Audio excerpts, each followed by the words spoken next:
All right. Well, good afternoon, good morning to everyone who's joining us, depending on what part of the country you're in. We're excited to have everyone with us today. We've got with us again Don Runge for our third part of our lead training series. So we're excited to have Don with us. Just a few mentions. We will be taking some questions at the end. So if you have any questions, you want to write those down, there's the ability for you to either type a question or you can raise your hand. And if it's a small enough group, we may be able to open up your line so that we can hear your questions and Don can engage and answer those. So we'd love to hear your feedback, your input, and those questions. If you have not been on any of our other parts, you can check those out on either our YouTube channel or we can email you a link to view the other parts that we have done, part 1, part 2, as well as if you go to our YouTube channel, subscribe and hit the alert button, you'll be notified every time we update and add a new training session to our YouTube channel. You'll notice on there for the last year or so, we've been adding content pretty frequently, everything from sales and marketing tips and ideas, lead generation, carrier updates, product rollouts, and trainings. So there's a whole host of information on there that we hope can be beneficial to you. And again, as we update that, we usually update and upload maybe 1 to 2 videos a week. You'll be notified as to what those are, and we hope that those too can be beneficial to you in your practice. So we appreciate everyone that came out today.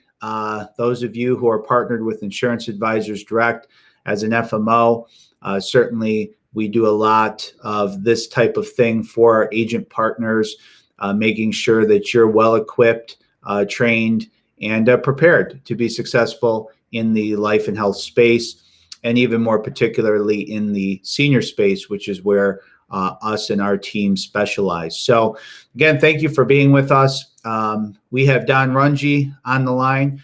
And with that, I'm going to turn it over to Don. I know he's got a lot of great material to go over today, other great ways to activate your book of business, generate referrals, create more sales, and really do it in a way that's effective and even cost effective, which is very important for all of us, making sure that we're working with our clients, engaging with them, growing that business, and not necessarily having to seek out all new clients or continue to do marketing lead generation. Although that's always a part of our business, we certainly know that if we can reduce that and spend more time working with our clients, generating referrals, obviously that's always the best way to grow your sales practice. So Don's going to be going into detail on how to effectively do that and ways that he has trained tens of thousands of agents across the country on how to effectively do that for the last 40, 50 years. So we're excited to have Don with all of his wealth of knowledge. And with that, Don, I'm going to turn it over to you. If you want to make sure you've got your Can you hear me, Jason? video on. Yep. Can you hear me? I can hear you, Don. You're good. I just don't have your video. If you want to turn that on. I had that one off. Okay, there it is. There you are. Got it. Slides are good. I'm ready to go. Okay. Morning or afternoon, depending where you're at. I'm in Dallas, so it's morning yet, but it's a bright, beautiful morning. Going to be 95 today, and weather's good. So everything's good here in Hollywood. But good morning to the rest of you in the afternoon, and I really hope you're all doing well and your families are okay. And so that's a big part of what we're doing today. So we're going to talk about several things today. And a lot of times we have a lot of these webinars where we have 100 people. It's really hard to get engaging into a lot of discussion. But today, I think since we don't have 100, which is okay, I like that, so that we can talk a little bit more and answer your questions better. So I'm going to start out with, and if I go back here, we're talking about more working qualified leads, and that's always a great challenge. What's a qualified lead? People are always asking, what's a qualified lead? Any better leads? We're going to get into a little bit of that too, okay? And hopefully we don't confuse you too much. That's who I am. Just real quick stuff. Now it says 500 career agents. Well, we probably did that last year, but we're really over something in the neighborhood of 350 to 400,000 agents that we've worked with and trained over the last 28 years, mainly in the senior market. We do other markets, but probably 80% of the business we do over these 28 years as a consultant has been the senior market. First 20 some years, we were building insurance companies and scratch operations and marketing. So that's enough of the background. My website's leadguru.com. If you want to go on there and look at more stuff, that's fine. Crazy pictures, good stuff. Let's move on to the good material here today. So as we get into this today, I want to talk about how to activate your book of business. Now, I'm sure you've been in business. Most of you, I hope you've been in business for a while. If you haven't, you're new, that's okay. All this applies to you. But if you have a book of business, you have 50 policyholders, 100, 200, 300, whatever you have, 10, 15, I can't tell because I don't know who you are just yet. So I'm going to take a shot in the dark here and develop a contact strategy. And what that really means is, sounds kind of silly, but people use manila folders. Some people are using a card file. Some people are using target lead management systems. Some people are vetting their own deal. Some people use sales force, all kinds of different situations. The key is, even on the old system, a 3-card system, we used to have 3x5 cards. We put them in. We would put them in alphabetical order or by policy due date. We put them in by January through December. Whatever way you're doing it, it's real important that you never forget and get overwhelmed and say, I can't get to all my policyholders. Yes, you can. And I'm going to tell you why. If I described what a good lead was, good characteristics of a good lead, I'd say they know and trust you. They know you and know something about you and your personal, and you know something about them and their personal information. They bought from you. They've established some type of relationship, whether it's a product relationship, a price relationship, or a real activity type relationship. If you call them, they'd probably call you back. They probably wouldn't put you on mute or do something else. And they're helping you build your practice. So if you've got somebody like that with those characteristics, that's a prime USAD Kobe beef, best you can get type of lead. And that's how you're going to build your practice. Like I built my practice, Jason's built his. You're building on these relationships of people that seem to like you, you like them, you seem to help you, they help you. All that's important because you work so hard to get that policyholder, but yet so many times we let those policyholders get away from us. And the question is why? Why? They're retiring you. They're paying your bills forever. So why would you let that person get away? Well, 2 things. We get busy is one of the excuses we use. 2, we don't have a system or process to follow up these people on some type of basis. A lot of us mostly, or what I was training the business, on the anniversary date, call them back on our policy anniversary date. That was about the extent of it until I met one other person. So you want to make sure that your policyholders, in my opinion, are part of your monthly prospecting system or process. I didn't say contact them every month. I'm saying minimum 3 times a year. LIMRA says 5 times, at least 3 times a year. Why? Because if that policyholder doesn't hear from you, doesn't know who you are by name, doesn't think that you're helping that person, you're just kind of there. It's like the coach that doesn't come to practice but expects you to play well. See, the thing is, you've got to be engaged with them and rise, because every 100 policyholders you have, there's 3 additional leads in that household every year of contact points. You just have to decide when you want to contact these people. A process that comes up automatically.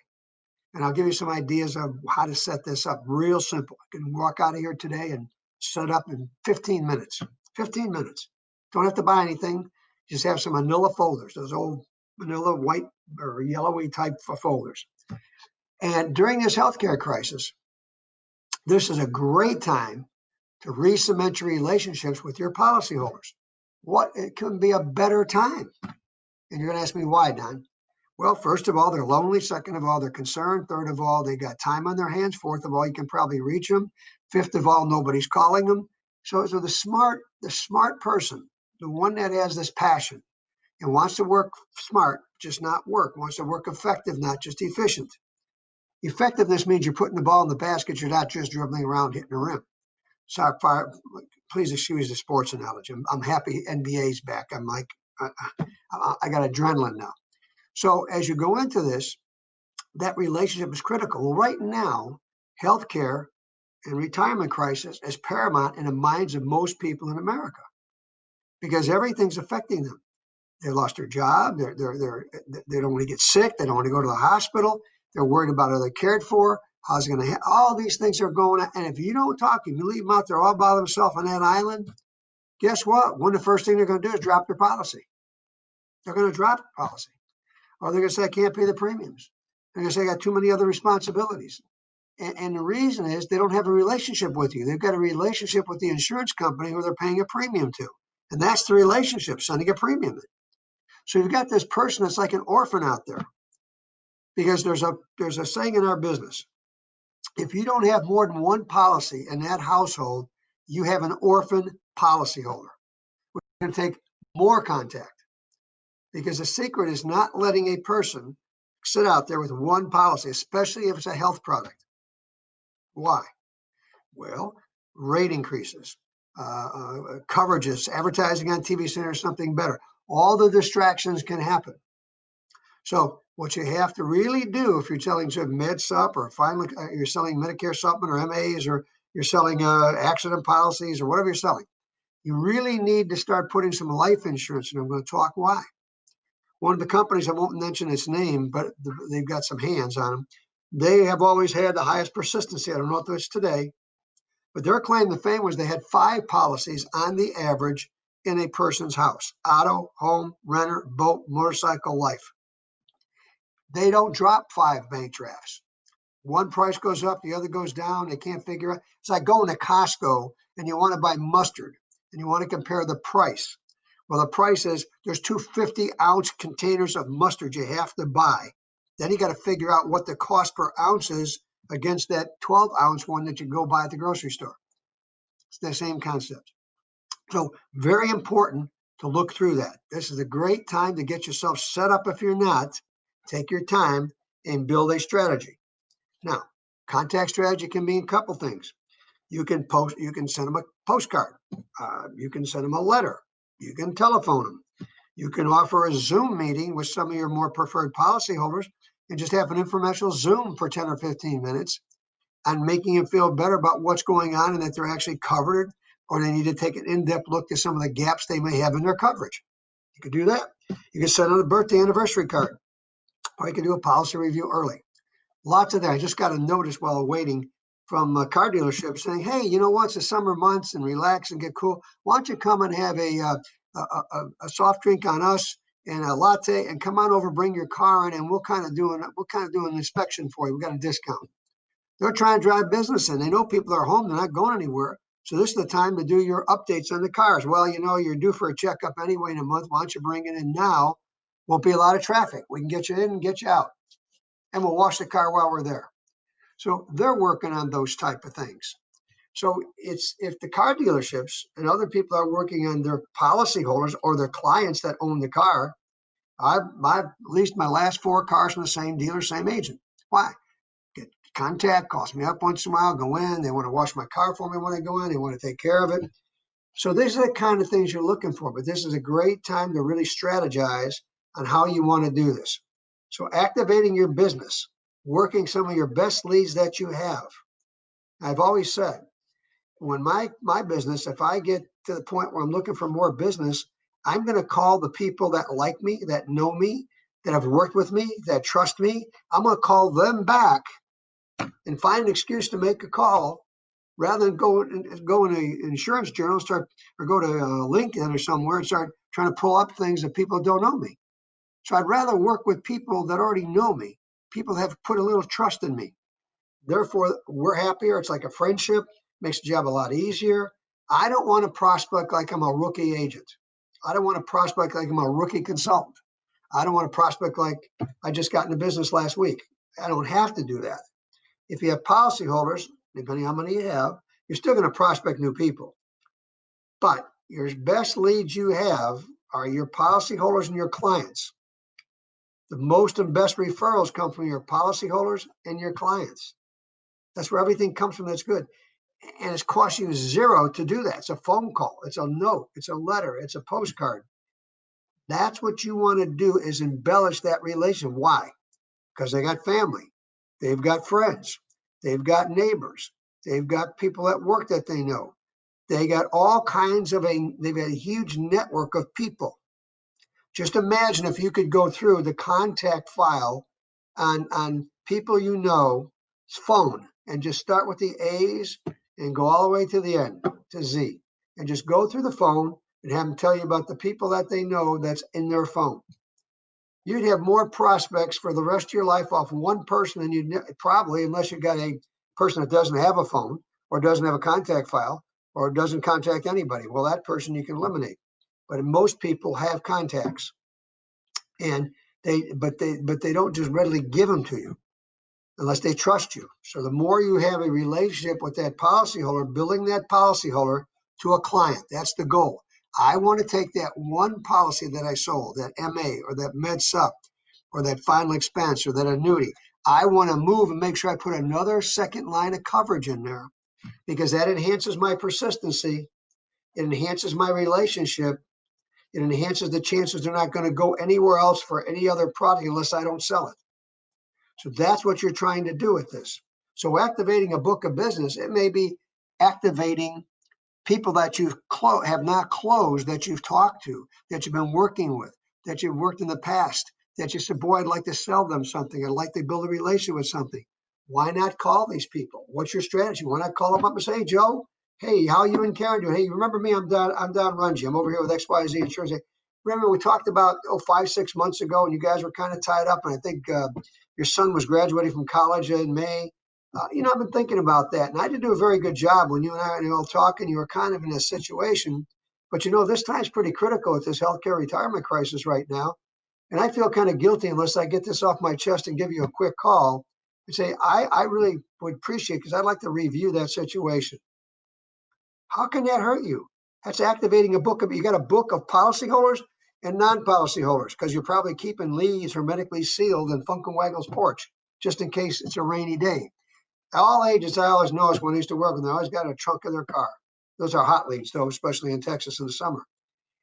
And you really have got them sitting back there, and you're looking for an opportunity to engage and find a reason to call them back, because leads have to have excuses. So now your excuse is this health. How are you getting along with this healthcare crisis, man? How have you guys been doing? I talked to you 7 months ago, and you weren't ready at that time. We identified a couple areas. Have you identified any new areas, or are you the same areas of concern that we had 7 months ago? I'd sure like to talk to you a little bit more about it, because you know what? This is kind of a scary time right now if you leave gaps in coverage and things that you need. You need to find reasons to activate that person that you got in your file. It's like a dead file. I've got 17 file drawers I've saved over 52 years. I start going back as my wife, my beautiful partner, says, you got to get rid of that junk. So it's not junk. So I go in the first file cabinet. It's taken me now 2 months, and I just got through the first file drawer. I came up with all kinds of leads. They're sitting there. They're like dead files. I'm either going to bury them or I'm going to activate them. So why are you hanging around with those leads in a coat pocket, hanging in your purse when you go out?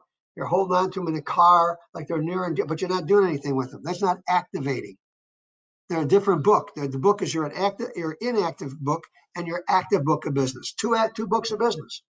So your job is to cement the relationship with the active people and keep them active, and then start to activate some of those you couldn't activate before. Timing is everything. Timing is everything.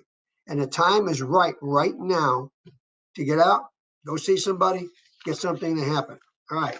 Now, people are saying, and you're probably saying to me, well, Don, everybody's got a lot of insurance. I dug up some statistics today, and I'm going to give them to you here real quick. A couple things, statistics, and also the reasons for various reasons. First of all, if you're selling health insurance, I'm assuming most of you are, the companion product to health insurance is life insurance. Life insurance is not subjected to rate increases. Health insurance is. The life insurance offset the rate increases on the health. They bond. So even if you got a rate increase a lot of times in your health and you're not going to get one on your life, you say, well, I like Jason, good guy, and we got 2 products with him. So, what the heck, we're fine. That's a minor rate increase. But there's various products. When you talk about life insurance to offset your health insurance, the reason to call, you got family income, you got business continuation, you got mortgage, you got kids insurance, you got debt, you got final expenses, income replacement, you got legacy for kids and grandkids, retirement offset, you got legacy and charities, you got all kinds of reasons or excuses to go back and activate your book of business. And I hope you're keeping a file of some type a fact finder, some type of inventory with the information for each of your clients or each of your policyholders. Because again, if you say to me, well, people aren't buying, it's a tough time right now and everything. By the way, 67 million people don't own a life insurance policy, according to LIMRA in the United States of America. 67 million. Final expense, 42% of Americans do not own final expense insurance. But yet 70% of everybody surveyed over the last 10 years said they would rather deal with a person in person than to deal and purchase insurance any other way. So what's the problem? Well, we go back to activity. Are you set with a process to increase your activity? Are you set with a process mentally and physically that you get up every day and say, this is who I'm going to contact, this is what I'm going to say, and I'm going to do this for 5 hours or whatever. There's a strategy. You got to build a strategy, a committed strategy. You know, the hardest thing for all the people to do, I was on my own for the last 52 years traveling. So I'm in a hotel, I'm doing this, and now I'm home. I can, I can dress up casual now. I can pick and choose when I want to get in the telephone and get in the computer if I want to get in. I don't even have to get in the car. I don't think I've put on 50 miles other than going to Costco once a week. I don't think I put on 75 miles since I've been home. Amazing. People's expenses are down. Why? They're not going out. They're not doing anything but eating, maybe drinking. I don't know about the drinking part. So policyholder strategy, let's continue. So I would set it up 3 things before I do that. First of all, you have suspects. Those are cold contacts. Then you got prospects, a cold contact with some information. That's a lead. Then you got policyholders, which is a warm call with a relationship, and you're already 50% home. So you got these 3 different categories. So look at your existing policyholders, and what I would suggest you might want to do, is break them up in thirds. Break them up in thirds. Put them in 1/3 I'm going to mail, 1/3 I'm going to call, 1/3 I'm going to drop by, depending on what your situation is in your area, if you can go to the house or not or whatever. So, but the thing is, a third is take your prime, your clients that you got more than one product with, and give them a call. Give them a call. They will be so happy you called them just to say hi. Trust me, they will do it if you do it right. All you got to say is, hey, Karen, this is Don. Hey, I just wanted to call you. I hope you guys are okay. And they're going to talk. No, John got sick. He's in the hospital. Oh, my goodness, I'm sorry to hear that. I hope it's okay. Yeah, and I'm home here now with the kids, and we're just worried and sick about this. And well, the good thing is you got health coverage now, Mary. I know it's like that, but you got coverage. You know that. And boom, boom, boom. So you call, you find out, well, how your grandkids doing? Okay, grandkids are doing great, whatever. And you get engaged in that conversation. Say, the reason I'm calling you, first of all, I want to thank you for your business. And I want to thank you during these tough times. You don't know how much I appreciate the relationship that we have and your confidence in me. Thank them. Second of all, while I've got you on the phone, I had time while I'm home now too. So I've been going through all of our files, and I've noticed 1 or 2 areas in here that I wanted to come and talk to you about. But rather than do that, we can do a virtual appointment right over the phone. But I'd like to talk to you about 2 areas of concern that I have, and I'd like your honest opinion, whether you think they're concerned enough for us to talk about. Okay? And so you got something to do there. Just easy conversation. You can set it up so that if you want, we call it a 3-touch system. You get told you about mailing and doing a 3-touch system. We say what I want to do is 1, I really want to touch you on your birthday, as close to your birthday as I can, Mary and Bob, and your anniversary of your policy or your anniversary of your wedding anniversary. So I got 4 touches I can make real easy without doing anything else. And some of you have heard me in the past. I keep repeating it in our training material. The birthday is one of the best leads or opportunities to talk to people you could ever have in the senior market, period. Under discussion. If you get my training material, please go in there. I send you a whole birthday program up and how to activate policyholders on your birthday.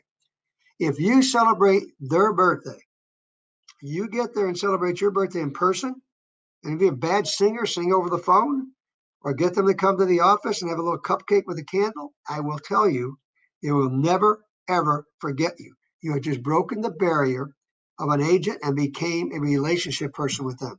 You've now become, quote unquote, a friend. because that is the best day of a person's life. That is, in most cases, that is the thing they want to celebrate, and whether they're broke, dead broke, or whatever. They want a card. They want somebody to see. So you can do it on birthdays, 30 days before each birthday. You can do it against the anniversary, policy, or wedding, 30 days before either one. And you always make it 30 days like a property casualty agent does. They call you up 30 days before your 6-month renewal and want to give you a quote. They quote. They call it X dating. That's what they call it. Well, I call this just strategy dating. You date these. You date this system with either manila folders. Go buy 12 manila folders at Office Max or Office Depot or I don't care, Kmart, $2.47. You just need 12 of them. And you label each one for the month of the year, January through December. And that's it. And you take the first one of the birthday or anniversary that's going to come up. So let's say my birthday's in September, which it is. So if I were contacting you because your birthday is in September, I'd be calling you in August. Right? When I get done with that conversation, sell, don't sell, whatever I've got to do with it, I take your card and your file folder, and I actually put it to the next update that's coming up. Well, the next date after that would be my wife's birthday in October. All right, goes in that file, September file, call September file for October birthday. And the next one after that's our wedding anniversary, which is June. So I would put that into May after I get done with my wife's birthday. All right, so it's a real simple thing. I go through it in more detail. That is how I operated my business. It just works easy, real easy. You don't have any sophisticated computer system. And if you're all good at all these programs, do it that way. But I can tell you it works. Why? Because I'm making the contacts. And it's forcing me to make sure I make the contact. Not in your own head saying, you know what? I haven't called Ted in 3 years. Maybe I should call him and see if he's alive. I think he's paying premiums. That's not how to service the clients. It's not how to do that. Another way you can file it is if you know there's a rate increase that's coming up, you could put the card 30 days in advance of that rate increase. You go to CSG and find out if you know the company name they have, or they're not with you for that MA or that Med Sup. You can find out who they have it with and do your survey, do a survey call. And then what you do is file it 30 days in advance when that rate increase is going to come up and call them. Now you got a rate increase approach. You can see if benefit or riders are dropping off policies or term conversions. My kids are in their 50s. They all had term. They're all running out now. So they're calling me, asking me, what should we do now? Should we get a life insurance plan? Should we up a term plan one more time? So they're more concerned about it because they're pushing at 50. And now they're going to be looking at that retirement at 65 or earlier. So all these are strategies that you can build around. So I would do the simplest thing that you could do. And then what I would do, I set aside 1 day a week, just a suggestion, half a day or day, and I'd call so many of those people every day, one day a month. I'm sorry. Call somebody, policyholders, 1 day every week. Pick it out. Tuesday you're going to call them. Wednesday you're going to call them, and just call the 5, the 10, the 15, whatever you have, and make that an automatic deal. Now, the other third that maybe just have one policy with you or not clients, that you might want to go ahead and you might want to email. Okay. You may want to do that. So that first one, you're going to actually call. And the approach I gave you is pretty simple one for thanking them, etc. The group will have more than one policy then. So ask them how they're doing and thank them. All right. The middle group, all right, I would send a thank you note or a postcard or just a handwritten card simply saying, hey, I'm Karen and Bob. I want to thank you for your business and your loyalty during these tough economic times. Hey, I haven't forgotten about you, but I'll probably be giving you a call here in the next couple of days. Make sure you guys are doing okay. So I might just call them and say, by the way, if there's something urgent, please call me. Here's my number. It might be a policyholder approach, just examples. The last third, I don't know them very well. I didn't close them. Maybe they just got one policy with you and it's a Med Sup or something. And you know rate increases are coming up, whatever. Those people, you can either send a letter out to them again saying, hey, Bob, you know what? I need to get back together with you. It's been some time. I'd like to talk with you. Either do the phone call or the mailing program or whatever. Whatever suits your fancy, really, really have a strategy on how you're going to do this. What you don't want to do, in my opinion, you don't want to operate like you have all orphan policyholders, like You don't know who they are. You don't know what's happened. You don't know if their kids are graduating. You don't know if their children are in school. You don't know if they've changed jobs. You don't know if they lost. You got to have a relationship with these people. That's the why you got in this business, to build yourself, quote unquote, like a franchise. So why not spend more time with the people that are already making you money and keeping you afloat in business than the people that are costing you money? You got to do both. But the one that we seem to skirt to the side are our policyholders, which I call orphans if you're not contacting them 3 or more times a year, because you don't have an ongoing relationship. Seriously. There's people I've called back and didn't do a very good job. I said, Don, how you doing? Hey, yeah. I said, Bob, you know what? We had talked about that life. Oh, you know what, Don? A guy came by and Michael and I were there and we really thought about it. And you did a good job telling us that we needed it. You know what? He seemed like a good guy and we bought it. Huh? Have a couple of those. Have a couple of those. That's the highest insult I ever gotten. When one of the people I thought were my best friend called me up and says, Don, I need your help. I said, what's up? And he knew I was in the business, getting started. He said, I'm looking at this life insurance policy. In fact, I bought one, but I really don't understand it. Could you come by? Can we get together over a cup of coffee? I'll buy you coffee. Could you explain that to me? I said, pardon me? He said, could you explain the policy I bought from another person I didn't know? That's when I said to him, true story. Tell you what, Wayne, why don't you call that agent back before I come? Ask if he sold you the old type or the new type of plan. Just do that for me and call me back. Now, it took a couple of days, calls me back, says, Don, I call this guy up. He doesn't know what I'm talking about. You got no idea. So who's the lunatic you're talking to? Bob, I'll tell you what.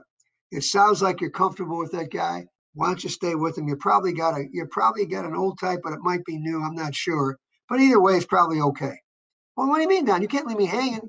So look, Bob, I work with people right now that trust me, in my opinion, and we do business. If we're doing business together, I'll help you out any other way I can. It was a shock experience, got my attention. So I learned that I've got to build these relationships. I've got to do that. Okay. So the other thing with that is, let's just talk about this next section and take a breath here.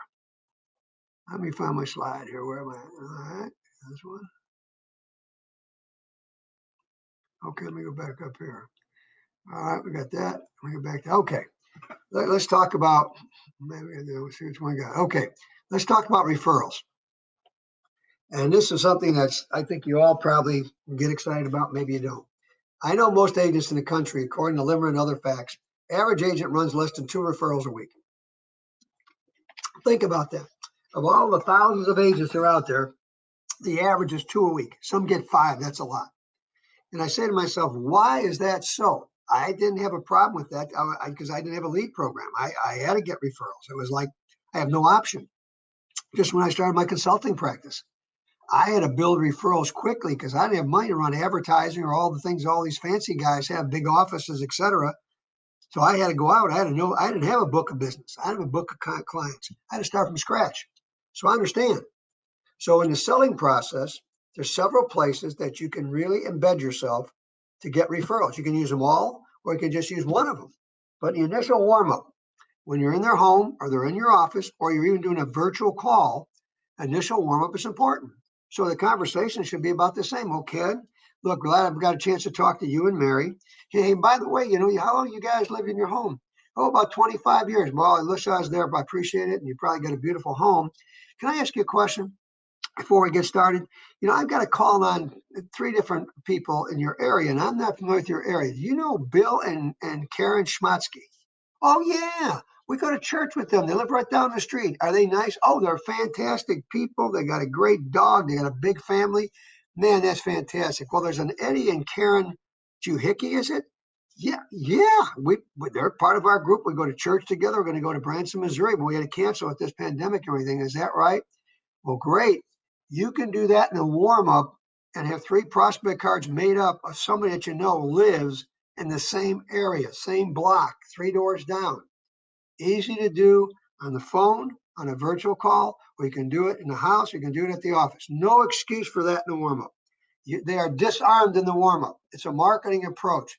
They'll give you that information. Okay? Second thing, I got these out of, but let's go to pictures. I say fact finder, pictures. Most seniors have pictures in their foyer, in the living room of their family, unless they don't like their family, okay? But my wife likes the family, so in our foyer, we've got all kind of pictures of all the grandkids, my children. I don't know why some are in gold frames and some are silver. I'm not sure. I don't want to ask. I don't want to get into that. But we have pictures. We're updating pictures all the time. Look at our cell phones. So we take more pictures now. I must have 100 pictures, and I take them all the time with the kids. So you wouldn't take pictures unless, let's not get into it. If you didn't like people, you probably wouldn't take the picture unless they forced you. So you have these pictures. Now, those are picture leads. You can actually see the people. So you're in the house and you see a picture, you see 10, 12 pictures. Look for somebody who looks like me a little bit older. And what do you say to them? And Karen, excuse me, Lily. And if you're not in your house right now, it's not tough to do, but if you're in the house, okay? And if you're not in the house, I'll show you what to do there. But if I can see the picture, always look for a picture. And I try to find Bob in the picture because Mary's going to be cordial. Bob's got the arms folded. I'm just visualizing this for you. And I said, who's that in the picture there? Well, it's me. We're fishing. I go to Alaska with two of my buddies every year. We both retired about the same time. And I said, they don't live in the area. Oh, yeah, they live right down the street.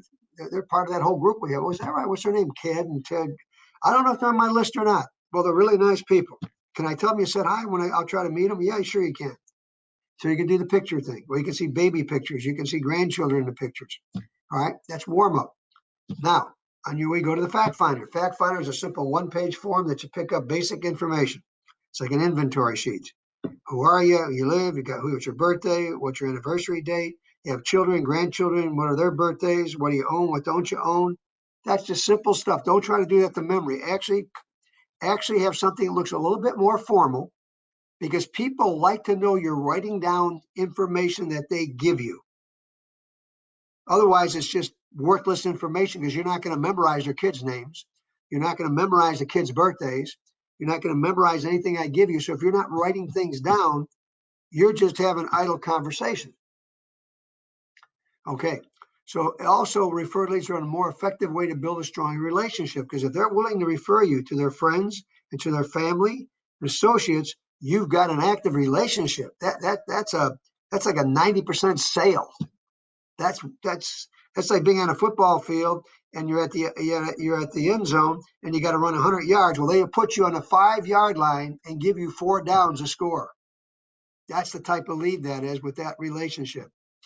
After the sale, it's always you want to ask as many times as you can in different ways. Policy delivery. If you're not delivering policies, even if you mail the policy, what you do is you call them back up, got your policy, everything okay. Let me review quickly the key points, Bob. You made a great decision. And this is what we got here. I said, look, Bob, now that you're more comfortable, I hope you're comfortable with what we talked about. And you see that everything worked out okay. I can't talk to everybody, but I can allow you to sponsor 3 people. And Bob, when we were talking earlier in the warm-up we did yesterday, you told me you had both family and friends. It's going to be difficult because I can only take family or friends. I can't take both. So would you rather register sponsor 3 family or 3 friends? And I limit to 3, so it's a value. If I say I can take 100, they're going to say, well, I'll have to think about it. So the policy delivery, and we learned this in the old days, you never made the sale as a sale unless you came back with a policy, signed policy delivery receipt. It was a conditional sale unless you got them to sign the fact that they accepted the policy. Now, you probably don't do that today, but it's another thing. I'm always making them to make a commitment. I'm always looking for a commitment. So in referred lead opportunity, it's all based on you. So referrals should come from the best people you have that like you, policyholders and clients. So it all ties together. That's how you start to control your business rather than the business controlling you. This is the secret to controlling your franchise, owning it, building it, and not killing yourself doing it. You won't have to sit there and call a list of seniors for 5 and 6 hours a day or talk to people who are just turning 65 anymore. You can actually have those people help you. They are going to know other people that are turning 65. They know people turning 66 and 67. They know people that got med-sub policies that just got 30% rate increases and are mad about it. They know people that don't have this coverage. They know about their friends. They talk about this stuff. So why wouldn't you network with that prospecting source? Why wouldn't you network with the golden age? Why would you network with them? Keep in contact. You're not going to harass them. Find out the favorite things they like to do. Find out what their hobbies are. Laugh with them a little bit. Take them over a birthday cupcake. Take them over. Just find reasons and excuses to have engaged in conversations. Not long ones, not long-winded ones, around things that they like and they know. This is what I love to do. I like to fish. I like to hunt. I like to crochet. I like to bake. Know those things. Build that relationship. Do them a good job. Contact them when you're not just going to sell them to see if they're okay. Those are the secrets between referrals and getting more referrals from your policyholders and making policyholders and the clients. And when a client gives you referrals, here's what they say. I'm going to call up Ted. He's my brother-in-law right now. He was looking to buy insurance, and his wife in their 50s, and they got 3 kids, and I know they got very little insurance. Would you mind if I gave him a call and introduced you? Okay, I can work that in. That's how it starts to happen. That's how it starts to happen. That's the power. That's the power. All right, let me take the last section we're going to talk about. Cross-selling. Why in the world would you want to cross-sell? Well, let me try to give you some reasons. When should you cross-sell? If you're already in a sales presentation, and now the way to cross-sell is make sure you do a fact finder, single page, multiple page. Make sure you're asking questions because that allows you to control the conversation. And then they can speak and they'll tell you what they want or don't want if you listen. And listening is a closing skill, not talking so much. So you're already in the presentation. If you don't have a presentation, I'd advise you to get one from Jason's office, or they got plenty of powerful material. Don't just sit there and wing it and ad lib and take it 2.5 hours when it should take you 45 minutes. Don't waste people's time just blabbering. Just make sure you got a formal presentation. And professionals have a formal presentation. And most of the time it's memorized. Why? Because anybody that's really a pro memorizes the things that are going to make them effective in their business. Otherwise, they cause objections, they get distracted, they get off track, all those kind of things. Focus on identifying needs, and then you'll have real leads. So focus on really the needs of the person, not your needs. You need to sell a meds up. No, you don't. You need to find out what they have, don't have, and what they think is important. You can always make recommendations later, but if you've never met the person before, try to sell them what you think they want, unless you think it's way off base. But if you really got to build a policy or build a relationship, more effective use of your time for cross-selling. If I'm selling a med sub policy and you're not going into life insurance at all, my question to you is why? You're going to drive back to sell $1 to $2 a day commitment on a final expense or income replacement policy? You're going to drive back to that house? Oh, I forgot, Herman. If I get for another $1.50 a day, I can get you covered to make sure you guys can replace the loss of your income on life insurance and your fixed income when 1 or 2 you die. More effective use of your time. Just more meaning you're going in with a strategy that you know when somebody doesn't have something, there's 3 or 4 things that pop up. It's like the dentist said to me, let me do this x-ray because I want to see if you have any cavities. Well, it does the x-ray and says, well, look, this one here right now looks like that crown is bad, and there's some problems underneath that crown. We're going to need to replace that because your gum line is reducing itself and you're going to have some major problems. And by the way, there is a little cavity that I saw over here. It's not major, but we can do a filling. Well, he's just made himself $2,200. That's just because my teeth felt fine. My gum felt fine. I'm chewing and eating candy or whatever, and I'm not hurting. But he's telling me there's an underlying problem that can cost you more, cost you more than if we take care of it now. So it's preventative. And the way he did it is through an x-ray. Well, take an x-ray of your people. Show them what they have and show them what they don't have. That's the picture. Is there anything you want to do about any of the things you don't have? Or do you want to change some of the things you do have? I got a thing I call an x-ray on one single piece of paper. Cross-selling allows you to convert a policyholder into a client. They got the meds up, they got the final expense, they might have the annuity. Now you can bridge that gap and fill another problem because you can protect their income, their assets, their health, and their savings for pennies on a dollar with guarantees. Right now is a major healthcare retirement problem. 52% of the people retired last year retired almost broke, $50,000 in the bank, period. That's it, total everything, including 401ks, everything. 52% of the pensions went belly up last year. Do you think any pensions are going to go belly up with this current situation? Okay. So cross-selling is right there. You got policyholders already. They get the RME money down the line. It turns 70.5 or 72, and they got to take out 3 or 4%, depending on their age at the time. They got to take money out, required to take any kind of deferred money out, qualified money out. Got to take it out. Could be 50,000, 60,000, 30,000, and they don't know where to put it. But they're not going to do anything until they're in their 70s. So don't think it's too late to talk to anybody about that. I just went through that. Increase your persistency. This type of an approach will increase your persistency. Why would you want to lose 5 to 8% of your business every year and have to go out and replace that to get back even? You don't want to do that. You don't want to lose anybody unless they pass on, and you want to be working with the family. There's some natural conversations. Meds up to final expense is perfect. Meds up to long-term care. Meds up to short-term care. Short-term care to meds up, or MAs, or whatever else you're selling. So if you're not selling anything, but I'd always have a life companion product around, because that's one of the most underinsured things in the United States is life insurance.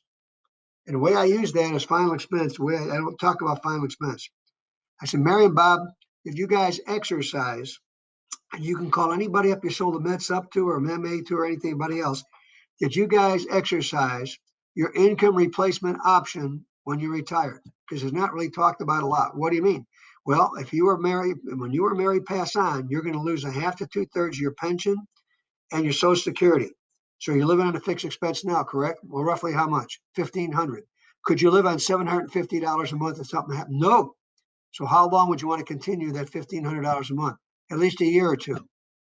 Okay. Got your life insurance sale. So cross-selling is simple. Last thing before I go. Benefits that you can use. If you're looking for a way to engage and get into a discussion about calling 65s up, or use that Medicare and U-Book. You've heard me talk about it. It's the government document. It's a third-party authority. It's sent out every year. It is complex and confusing. It's 138 pages of gobbly stuff. It identifies insurance needs not covered by Medicare. Identify and supports you every year, because it comes out every single year till they die. Doesn't identify what a senior benefits options are. It just tells you what you lost when you got rid of your group insurance. Creates a lot of questions in our mind. It doesn't address group insurance benefits not covered. They don't tell them what you lost can be regained on an individual basis. And it's a great reference book that you can go back to. So anyway, those are some highlights of things that I wanted to share with you guys and gals today. I think that there's a section, I was going to do a little bit of handling objections, and I certainly can open up the floor to questions if you want to talk anything about handling objections or anything I've covered. But I think if you really look at this today, and most of you know what I'm talking about, if you've been in the business a while, but I don't know whether you're doing anything about it or enough of it. And I find a lot of agents still are spending money 3 and 4 years in the business, have 100 or 200 policyholders, and they're still buying leads, which tells me they don't have a referral program and they don't have a process to mind their database. I'm really getting high tech now. I said mind the database. I didn't know what that means, but that sounds good. So if you have any regarding referrals, any questions about that, or you got questions about handling objections, or you got questions about working your policyholders or anything else, this would be a good time to unmic yourself and let's see if we can have a little discussion, because I'm also going to make you guys you may or may not, but I think that some people always come back. If you like what I talk about, I'm making an August special. This is up to my partner, which is my wife and my daughter. I'm going to offer you our 5-hour training program, DVD, CD, whatever you want to do, with $39. You can't go to show when shows are open for $39 and eat popcorn. You can get our advanced approach, which is talking about how to really work your policyholders and all those kind of things, for $39. Or you get both of those 7 hours of training for $69. So you might want to take a picture of this slide. The offer is good for 48 hours. So let me stop, take a drink of water, and let's get the people, open your mics, and let's ask me some questions. This is kind of fun time. We don't have to have 100 people, so I can actually spend time answering your questions. Hey, Don, I've got the screen up, so if anyone does have a question, I'll keep an eye on it. I have a couple questions that, since we've done our first two, I've talked to some agents who have attended, and a couple questions that they've brought up is the one, especially since we're headed into the Medicare Advantage, Medicare, supplement season with the AEP coming up, they have tried, and these are agents that maybe have, like your scenario, a couple hundred clients. They still prefer to buy leads. And one of the reasons behind that is because when they call their clients, and again, I think a lot of this would just have to do with their strategy. But when they call their clients, their presentation is very simple. I'd like to get back together, do an annual review, see if we can save you some money, make sure your plan's good. And usually either A, they don't get a call back if they leave a message, or B, if they talk to the person, usually it's a very quick, kind of dismissive, I'm all set, thanks for calling, and almost not willing or ready to engage with them. What would you recommend an agent do if that was their situation and problem? Well, several things are going through my mind when you ask me that question. It's like there's about 7 things to talk about, not just one simple answer. First of all, depends how good a relationship you got with the people you say you have. Again, I'm going back to this orphan policyholder thought in my head. If you make it a regular pattern to contact people 2 to 3 times a year, it's going to get easier because that relationship gets stronger. It's like dating. If I dated a girl, which I haven't done in 52 years, but if I dated a girl and I never called her back for a year, and then I called and said, Sally, how you doing? Just like we're dating every day. How you doing? And hey, let's get together. I'll take you to dinner tonight. Who is this? It's Don. Don who? Don Runge. Don't you remember we got something going? She said, yeah, you're leaving and I'm coming. But you don't even know what you're talking about. That's an orphan. You don't have any relationship at all. None. Now, if you really do have a relationship with people, you might have caught them at the wrong time. But remember, the approach that I was recommending you use is, hey, Karen, this is Don. How are you and the family doing? Great. Hey, listen, got good news for you. You got a birthday coming up. That's why I use the birthdays and the anniversaries. It's hard to get mad at you to call them up close to their birthday or their anniversary. Very hard not to be cordial. Very hard to do. Very hard. So I'm not giving the same insurance script, which Jason just gave me. Hi, Karen, this is Don. Hey, listen, I thought it's a good time for us to do an annual review. That sounds like some technical thing that I got to fill out a bunch of paperwork and do all this nonsense. That's 55 years old. I would never use that. It's like saying, how'd you like to buy a med sup? It just is too insurancey. It's too insurancey. We act too much insurancey. I talk to my stockbroker every single day. This is a true story. Scott and I are on a name basis more than I've had with my kids, I think. But every day, say, Scott, Don, how you doing, man? How's Karen? Good. Listen, Mom, I'm doing okay. Fantastic. Hey, listen, yeah, Scott, look, I got a tip on something I need you to look at real quick. Here's why I think you ought to do it. Whatever. It's okay, Scott. What do you think we should do? Let's buy 10 shares. You know what? That makes a lot of sense. Okay, thanks for the background. See you, buddy. Drive safe. That's our conversation. It's our conversation.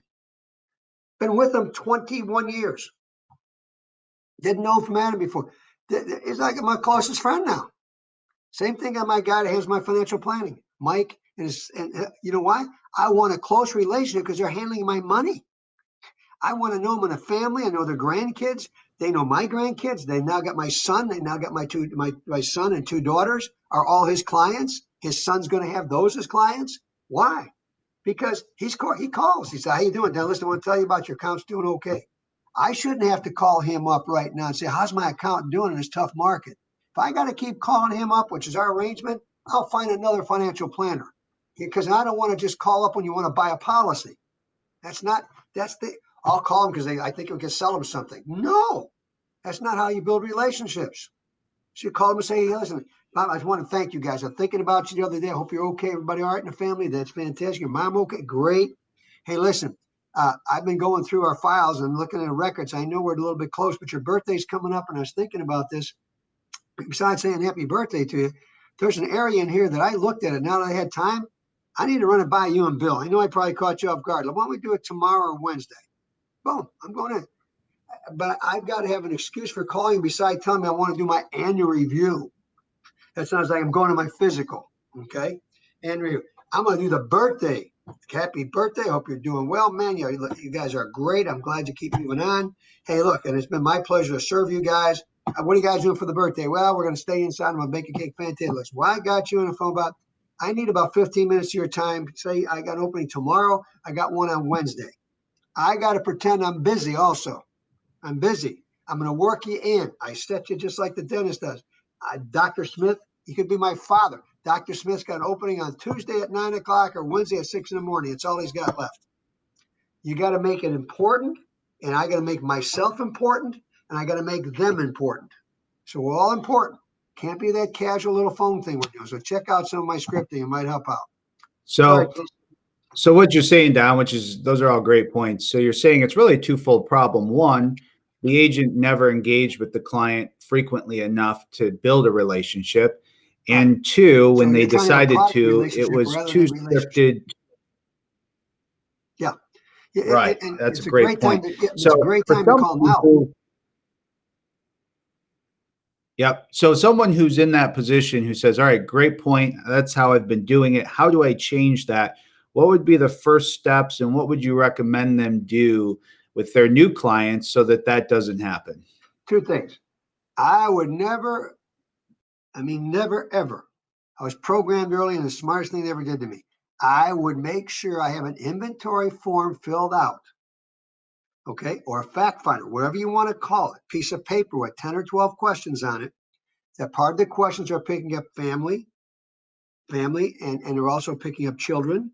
And I'm getting birth dates, anniversary dates. I'm collecting that information, and I'm going to be using that to build my strategy. And if I don't have that, I'm going to call back and say, hey, Jason, listen, I wanted to give you a call. Hey, listen, I'm not trying to sell anything to you today. I just want to call you and say, I hope you and your family are okay. And thank you for your business. Secondly, I'm updating my records. Would you mind either today or tomorrow? I need to get some information to put in. And now I got a computer thing. I want to put it in so I don't miss some key dates for you and I mess up things. I want to better control my records. Would you mind if you help me out? What was your birthday again? What's your husband's? And you got 3 grandkids, right? Or whatever you got to do with that. I'm going to go back and use the excuse to get my files updated. I just want to add some personal information in here because we're setting up a program where we can immediately be more on top of the situations that are going on. Because right now, we've learned that you can't count on anything very long. Maybe it's a year, maybe it's 2 years, and things are changing like crazy. So I want to make sure I don't miss an opportunity if there's a change that you should know about. So I'm going to go back and try to get my files built up. And then new call, I'm going to do a fact finder. Bob, all right, let me ask a question. I'm sure you already have health insurance. You got the government, non-government plan. I'm sorry, who do you have that with? Oh, you got it with that company. Great, Bob. Are you paying less than $100 or more than $100? I'm paying a little more than $100. Okay, got it, Bob. Thank you. Have you had a rate decrease since you've had the policy? No, I'll make a note of that. Bob, do you have what kind of life insurance do you have, Bob? Do you have the old type or the new type? I'm not sure. Do you have over 100,000, Bob, or under 100,000 that you personally own? Well, I think it's more like under 1,000. Did you rent that or do you own that? Is it something you just rented from work or is this something you personally pay a premium on? I'm going to go through and get some questions on. Bob, are you funding your retirement with safe money or unsafe money alternatives? I don't know. Like checking account, CD. Okay, good. I'm going to get some inventory questions done. Those are all giving me lead clues on what I can talk to and when I need to call them back. Okay, so those are the things I'll be doing. Okay, no, those are great. And again, Don mentioned something key with maybe a client profile sheet or something that you may collect and gather ahead of time, which we highly recommend for a number of reasons. And if you need some assistance with those, at Insurance Advisors Direct, we have 4 or 5 different ones that we've created for agent use. We'd be happy to provide those to you if those could be helpful. So that's a great point. And you kind of talked about this in a number of ways, Don, but what would you say are some of your better excuses these days to ring your clients up and to engage with them? What are agents doing that you train around the country? What are they finding that works? Maybe even something on more of the creative side of things. Well, those things, if you think of all the excuses that we've got, if you think of any kind of excuse that you have, it's rate increases, it's people's age changing, health changing, a situation, the marketplace is changing. Like there's a healthcare retirement crisis right now, which changes everybody's mind. I use healthcare retirement crisis all the time. I said, we're in the middle of it. My job is to help you navigate through it so you don't have to panic when anything changes or gets this crazy. So you're always going to be okay. And I'm using what's on TV. I mean, when's the last time you ever seen death? Death is advertised I don't know how many times, if I pop my phone back on here, it's going to tell me how many people died today, how many people are dying by my county, how many people are hospitalized. I mean, geez, that's all forefront, which means we're not even burying people. Do you even have coverage to take care of that? Do you have the right kind of health insurance to make sure choices of doctors and hospitals and all those things are just going on with me? So I'm looking for any reason. It could be the tax law change. It could be that they drop the plan. They're going to drop Plan F or not. They're going to grandfather Plan F, and you can't buy a new Plan F. Let's all kinds of stuff that you see. Any kind of excuse you can use. Bob, I know we just had a mass storm out here on the East Coast. Bob, I know I'm just trying to give you guys okay, fantastic. Listen, I want to get back with you next week because there's some ideas. You know what? I want to make sure you're totally secure, Bob. If you're going to be my client, I want to make sure you're totally secure, and I've got something to run by you and Henry. Take care of what you got to do. I'll call you Tuesday. I'm going to look for any birthdays. Birthdays are great. Hey, by the way, Bob, I know your grandkids. It wasn't that Karen, your newest grandchild, wasn't it her birthday this month? Oh, yeah, how'd you remember? Oh, well, I got a photographic memory. By the way, did you guys have a big celebration? Yeah, you know what? You can't.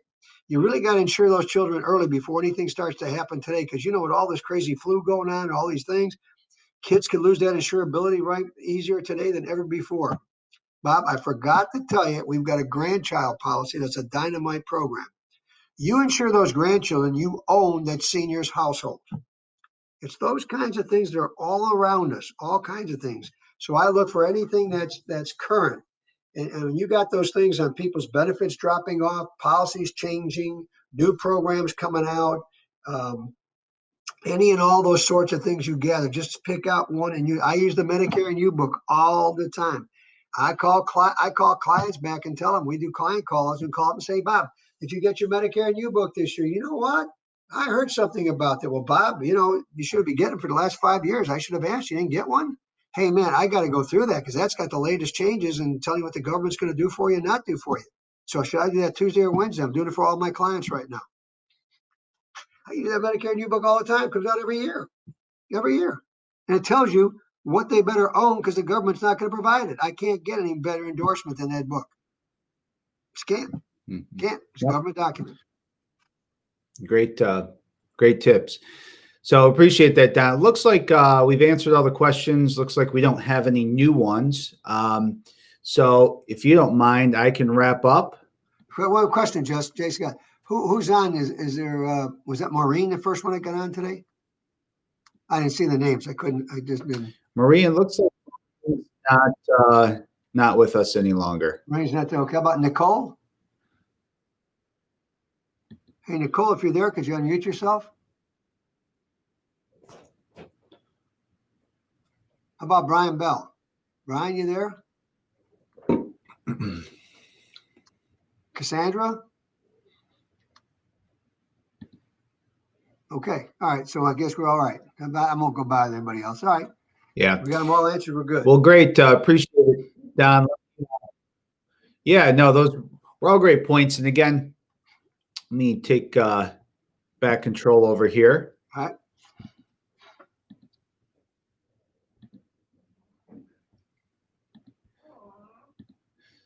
So again, Don, we want to thank you for coming out and being with us for this 3-part series, as everyone can see on the screen. And we'll be happy to email this out to everyone. Great deal on Don's programs.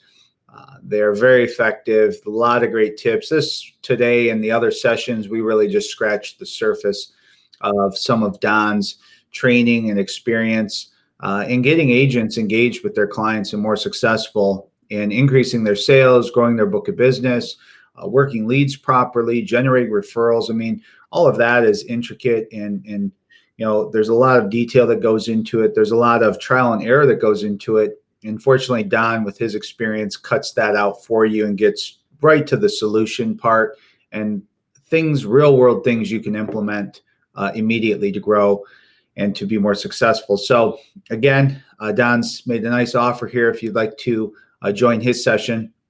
Now, if some of you couldn't stay with us for the whole time or you couldn't make this session, we know it's probably a beautiful Friday where you're at, and maybe you had other plans aside from insurance training. We understand, and that's why we do record these. This will be published in our YouTube channel We can send you a link to access this in the future. You can watch it at your convenience. All of Don's information will be included in the description, so you can always follow up and go to his site after the fact. But again, you can at your leisure watch this 3-part series and also go back and watch some of our previous ones on marketing and some of the other items that we've touched on, because they all kind of play in this world together between marketing, having a strategy, being effective, utilizing Don's strategy with the tips that he gave to increase your effectiveness, to increase your activity. And really, those are the winning and recipe and formula to success in this business.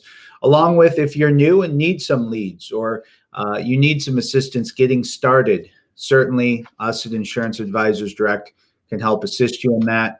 And we'd love to hear from you. We'd love to hear more questions, and we'd love you to attend our future trainings. So we'll be sending out some invitations for future trainings. Of course, these are our Friday webinar series.